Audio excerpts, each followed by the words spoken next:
Bonjour tout le monde.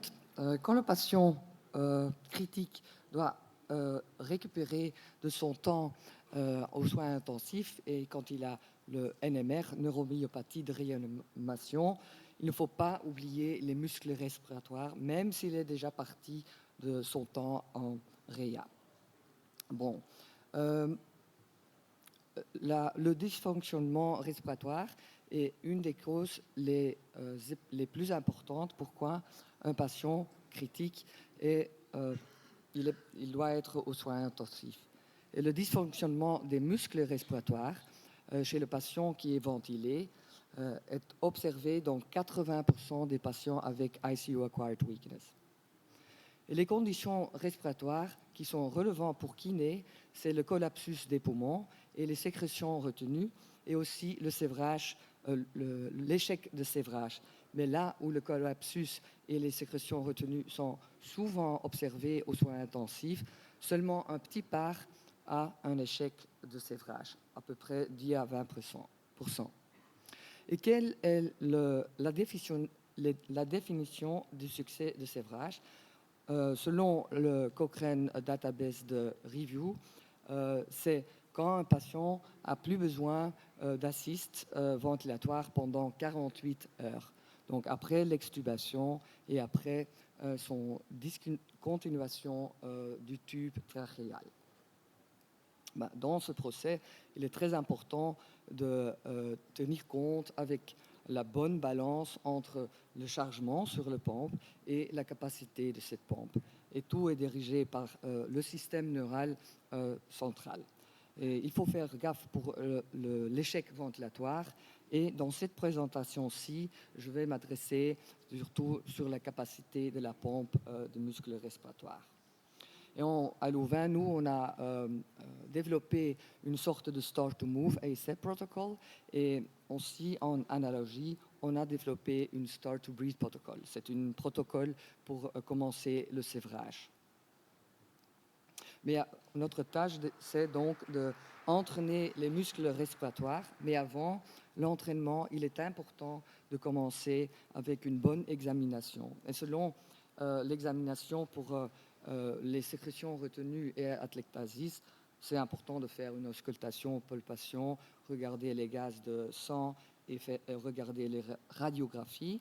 Et pour le sévrage respiratoire, il est important de faire le test, le MIP, donc d'examiner la force maximale des muscles inspiratoires. Et pour commencer le sévrage, il doit être entre moins 20 et moins 25 cm.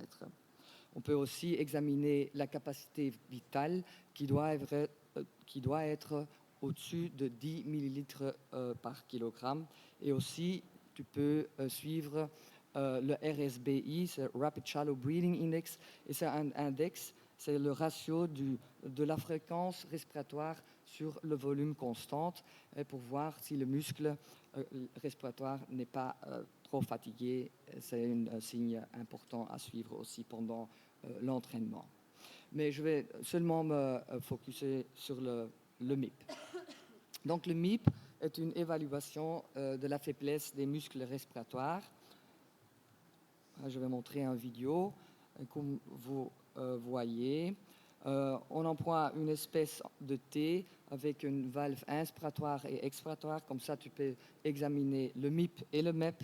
Et pour ce patient-ci, on mesure le MIP pendant 30 secondes. On fait une occlusion à l'inspiratoire, donc valve inspiratoire. C'est très dur, il faut faire gaffe quand même. Ça peut être qu'il y a des chutes en oxygénation donc, et aussi de saturation. Et on essaie de faire ça 3 fois. Comme vous voyez, le patient souffre.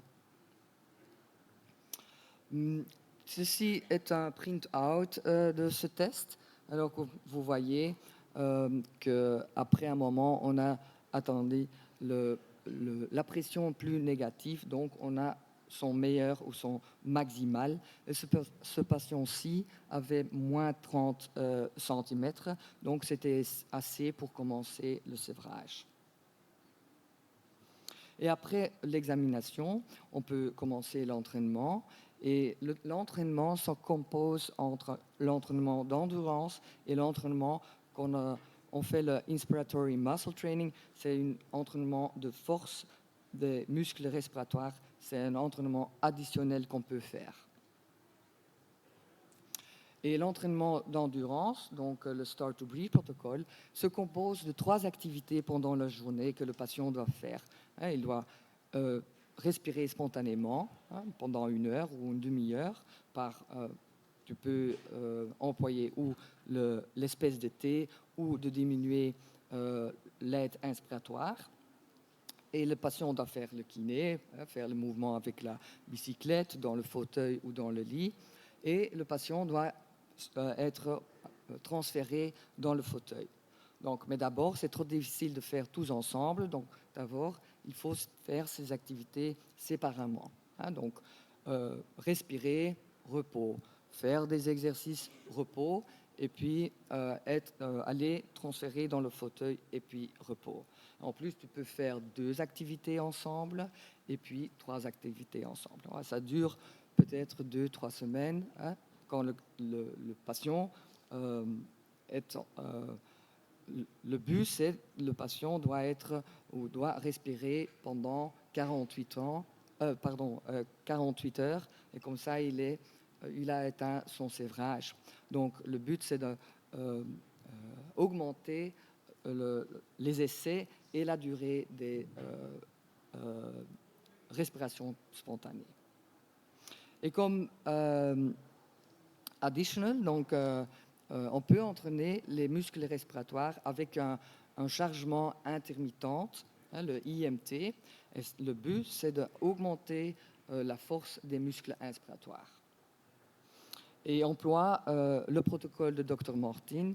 Et nous, on emploie à côté le threshold loading, aussi le power breath, un appareil presque la même chose que le threshold.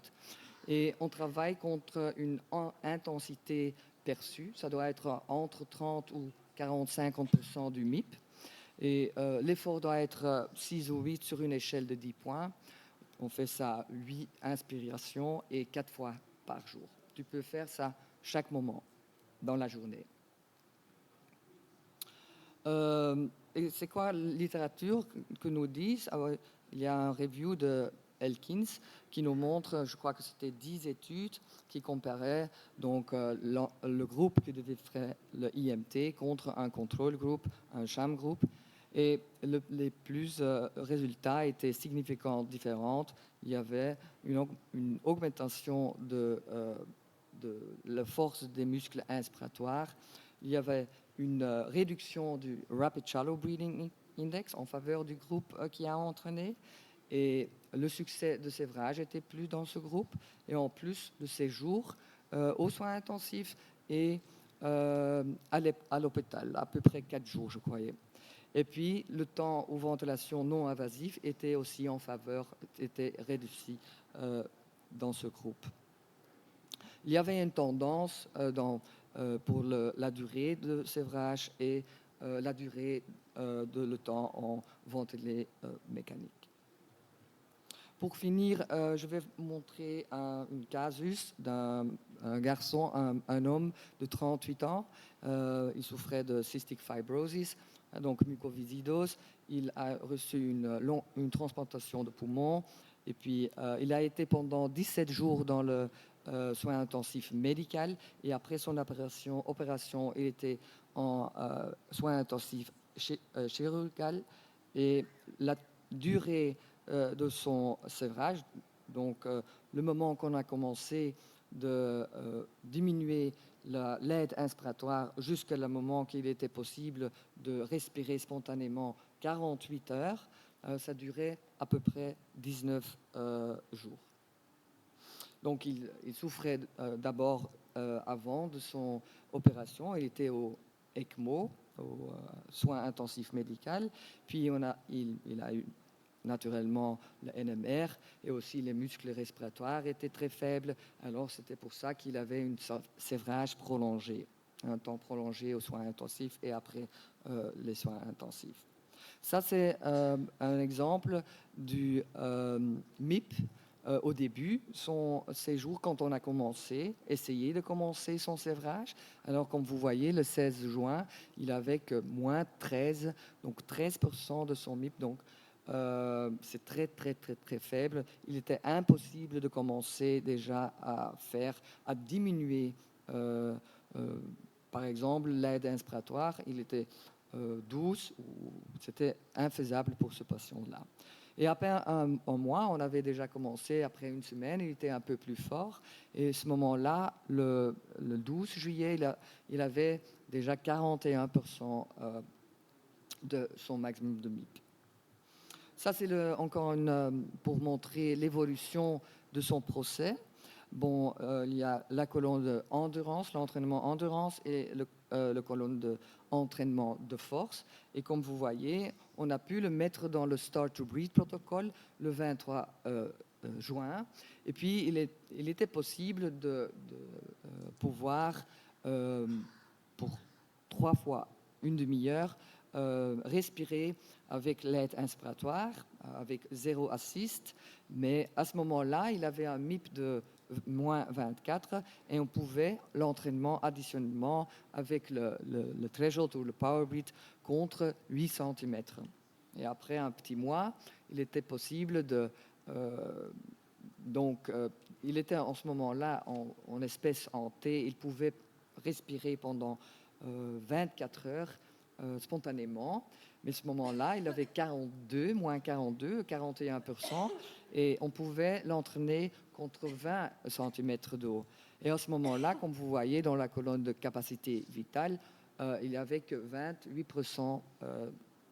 Et quand il est parti de l'hôpital, après un moment, c'était après un mois, il avait 50% de capacité vitale. Mais je n'avais pas les mesures de muscles du MIP, malgré. Alors, pour vous montrer aussi tous les mesurements du MIP, et c'est en vert et rouge, tu vois les lignes. Et puis en bleu, on a mis son MRC. Vous voyez qu'il est très très faible aussi. Il n'avait pas encore, il avait 41, donc le patient qu'il avait le NMR. Et en orange, on a mis la capacité vitale.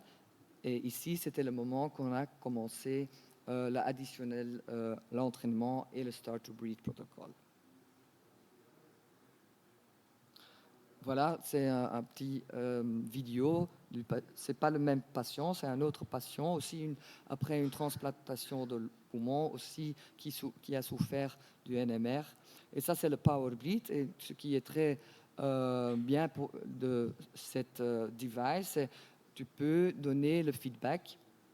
Le patient doit inspirer contre une résistance et quand la valve s'ouvre, ce qui est bien avec le Power Breath, dès que la valve est ouverte, la résistance réduit. Donc avec le threshold, la résistance est la même chose, mais avec le Power Breath, c'est un nouveau device. On est en train d'investiguer, de commencer une étude, de comparer le threshold avec le Power Breath. Et comme vous voyez, ça c'est mon collègue Daniel Langer, il a déjà publié avec les patients obstructifs que le feedback est vraiment quelque chose de bien. Et comme vous voyez, le patient peut voir le volume qu'il fait, aussi le flow qu'il fait, et ça fait qu'il est très motivé de faire cet exercice. Et il faut être bien réveillé pour faire cet exercice. Bon, pour conclure,